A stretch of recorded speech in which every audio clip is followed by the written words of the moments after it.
Hello வணக்கம் மக்களே. இன்றைக்கி நம்ம பார்க்கக்கூடிய இந்த வீடியோவை ஸ்பான்சர் பண்ணுறது நம்ம பைமோட் அப்ளிகேஷன்.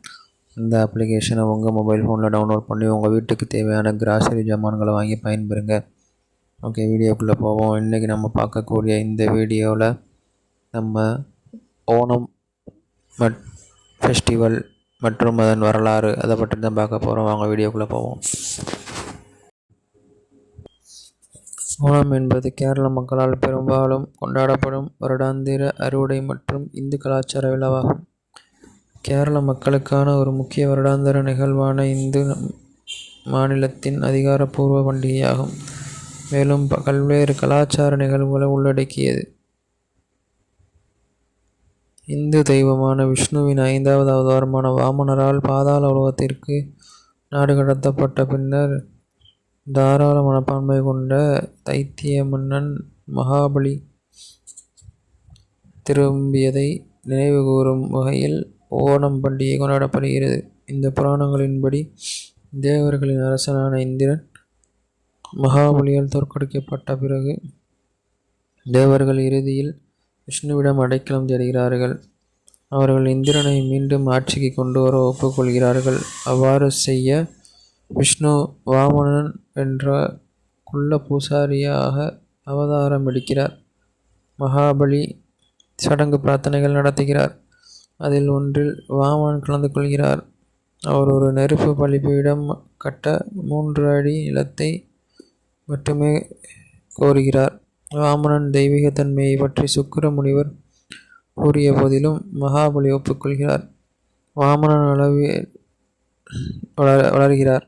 3 அடிகளில் பிரபஞ்சம் மற்றும் அதற்கு அப்பால் உள்ள அனைத்தையும் உள்ளடக்கியது. 3 உலகமும் இந்திரனிடம் திரும்ப கொண்டு வரப்படுகின்றன. மேலும் மகாபலி மற்றும் அசுரர் பாதாள உலகத்திற்கு நாடு கடத்தப்படுகிறார்கள். இருப்பினும் மகாபலி தனது குடிமக்கள் மீது கொண்டு அன்பை கண்ட வாமனன் ஒவ்வொரு வருடமும் தனது ராஜ்யத்தை பார்வையிட மன்னரின் ஒரே விருப்பத்தை நிறைவேற்றுகிறார். மகாபலி வீடு திரும்பும் இந்த நிகழ்வு ஒவ்வொரு ஆண்டும் கேரளாவில் ஓணமாக கொண்டாடப்படுகிறது. ஓணம் கொண்டாடப்பட்ட தேதிகள் பஞ்சாங்கத்தை அடிப்படையாக கொண்டது. மேலும் மலையாள நாட்காட்டியின் சிங்க மாதத்தில் 22வது நட்சத்திரம் திருவோணத்தில் வருகிறது. இது கிரெகோரியன் ஆகஸ்ட் மற்றும் செப்டம்பர் மாதங்களுக்கு இடையே வருகிறது. இந்த பண்டிகை பண்டைய கால தோற்றம் கொண்ட மற்றும் இந்து புராணங்களுடன் சிக்கலான முறையில் இணைக்கப்பட்டுள்ளது.